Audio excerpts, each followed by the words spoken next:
Good morning and namaste. My name is John, and this is Passages and Pranayama is all about just discussing a single passage from kind of like whatever. As some of you might know, I've talked about songs, and we went through the Spanda Karika last week. Haven't quite hit on some of the more popular ones just yet, and that's my intent, quite honestly. This is from a Zen Koan. If you haven't read any Zen Koans, they're really wonderful. Anyway, this is the story of the blind man and the lantern. Okay, I'll begin. So the blind man carrying a lantern. When a blind man was leaving his friend's house, the friend handed him a lantern to take on his way. I don't need a lantern.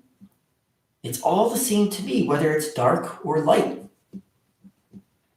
I know, but if you don't have a light with you, someone might accidentally run into you. Oh, all right. So, of course, the blind man takes the lantern.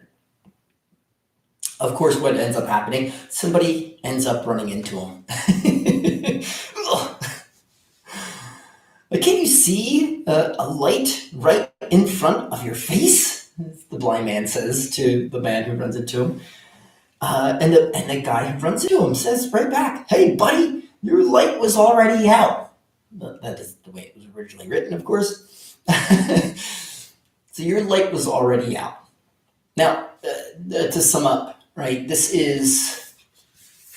We're expecting these Zen Koans to really consider its deeper meaning.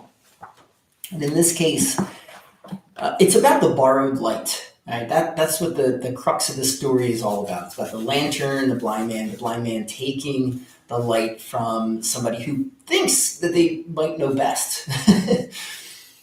And the borrowed light is a representation of, maybe you yourself have gotten into certain discussions where we have great clarity about the way something might be resolved. And then maybe your friend or, a family member picks up on that idea and runs with it. Doesn't seem to work out all that well, though. The concepts itself, though they're solidified in your mind, are never easily expressed. Right? They're not only not just not easily expressed, but they're also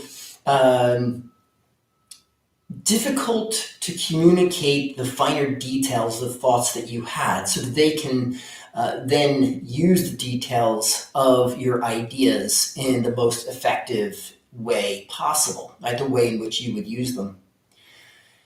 So let's get to, so that's the practical way, right? That's the practical idea of borrowed light.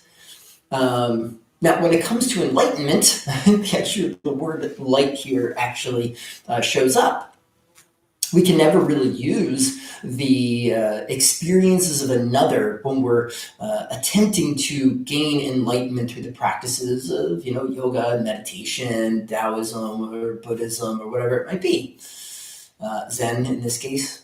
We can't borrow the light of another. It is something that we ourselves have to experience, like through certain practices. Now, this is what's like even cooler, right? Because we look at the different methods. I oftentimes in my Sunday talks, I'll talk about religions are nothing more than a methodology for one to achieve, enlightenment, or a heightened spiritual state, or to realize God, or whatever it is. The same thing happens with yoga. Meditation is excellent because it is so personal. But, when we practice Hatha yoga, even we look at techniques within meditation. So whether it's out of Patanjali's yoga, or if it's out of Buddhism, if it's, more prayerful angles, sources, in religion, there's still a method there for one to deliver their mind towards the state of enlightenment. Now, not everybody's mind is built the same way, right? So therefore, one person's religion It may not be all that effective for another. It's almost as if, well, I'm going to go out on the limb actually and say that we have to find our own method. And yes, we could, based on what I've already said, we'd have to develop our own personal religion to find the method that's going to work most effectively for us to deliver us to that enlightened state. So we can't borrow another's light. We've got to find our own light. Right? Because if we're borrowing somebody else's light, then we're limited by our understanding of it. That's why there's so many interpretations of whether it's the Bible or the Bhagavad Gita. There are so many interpretations of it. So we have to interpret it ourselves. We have to find our own light to deliver us. Okay. Right, so this pranayama practice today, it's quite simple, and I love it. Right? So this is when I practiced Budo for a little bit, Budo always reminded me of it's like the I don't know, it's the gentleman's martial art. It's a beautiful system. I had studied Aikido back in the late 90s.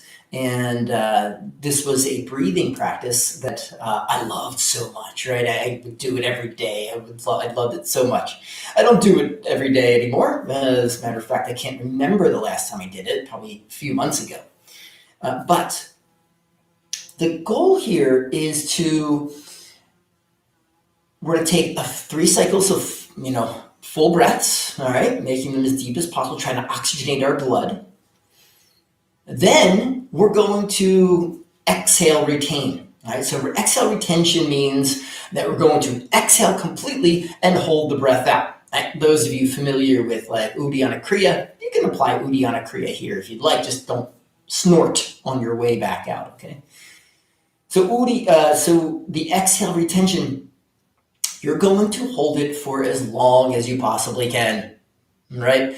You're going to attempt to hold that exhale to the point of discomfort. All right. I want your body to kind of quake a little bit before you take that inhalation. Now, there's a meditative part to this pranayama, and that is that as you inhale, you want to imagine that your cells are just being drenched in oxygen, in energy, in prana, right? So we're depriving, our blood, our brain as well of oxygen. And when we take that full inhale, again, you want to feel like you're just being, again, drenched with energy as you take in that full inhale. And then we're going to regulate the breath and just cycle 3 breaths on out. Okay, so there is the discipline part of this pranayama practice, which is holding that exhale for a little bit longer than you would really like. And there is the visualization, kind of meditation part, the prana part of this pranayama practice, or the energetic part of this pranayama practice. And that is, again, visualizing and hopefully feeling the absorption of that oxygen as it rushes through your body. All right, here we go. Sitting up nice and tall. All right, so you can rest your hands on your knees. You take mudra if you'd like. I like to take my hands to my belly, my low belly below the navel. All right, so just sitting up nice and tall, chin down, chest up, shoulders back. All right, soften your eyes, your jaw. It's preferred that you close your eyes, but you certainly don't have to. Exhale. 3 cycles of deep breaths. Inhale. Exhale.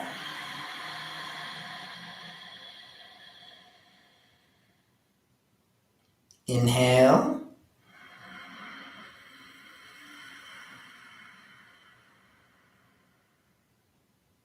Exhale.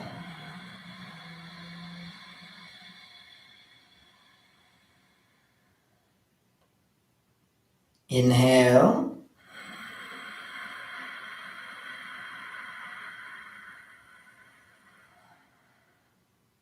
Exhale.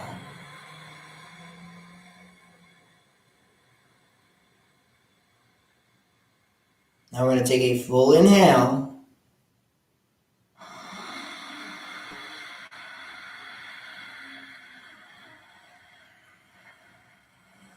Fill it up, fill it up, fill it up.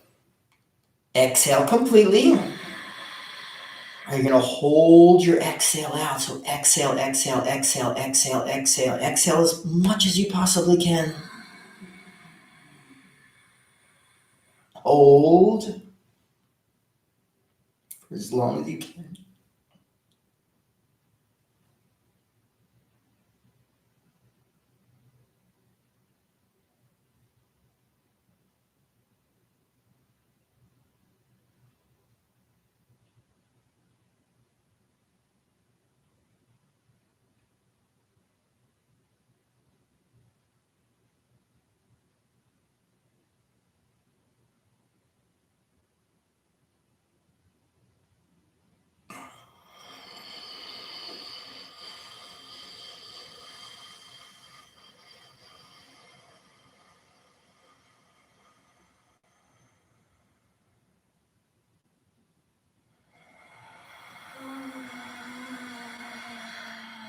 When you're done, 3 cycles of full breaths.